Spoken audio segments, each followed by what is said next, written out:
Ġurnata oħra ma taqta' xejn il-botta u risposta bejn l-MUT u l-Ministru tal-Edukazzjoni Evarist Bartolo. Il-Ministru qed jibqa' jwebbes rasu fuq l-eżamijiet tal-benchmark mingħajr ma jikkonsidra ħsara li kapaċi joħloq b'dawn id-deċiżjonijiet. U issa, jiem wara li ħarġu l-proposti l-ġodda mill-Ministeru tal-Edukazzjoni, il-Ministru qed jibqa' jinsisti li dawn huma l-aħjar għażla għall-istudenti minkejja l-fatt li l-MUT qed toġġezzjona għal ħafna nuqqasijiet li fihom. Net News staqsa lill-Ministru Evarist Bartolo għaliex l-MUT ma ġietx konsultata qabel ħarġu l-proposti. L-MUT qalet li ma kinux ikkonsultati. Xtaqt ħafna li l-MUT meta stedinhom il-Profs Mark Borg biex imorru jiltaqgħu miegħu jiddiskutu xtaqt li marru.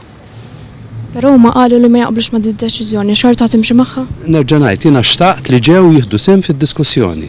Iżda l-President tal-MUT Marco Bonnici ikkonferma ma' Net News illi minkejja li kienet intbagħtet email li għandha ssir laqgħa ma' Mark Borg, il-persuna li fasslet il-proposti, huma ma kinux nataw data u ħin meta din il-laqgħa kellha ssir. Però xorta timxi kontrihom.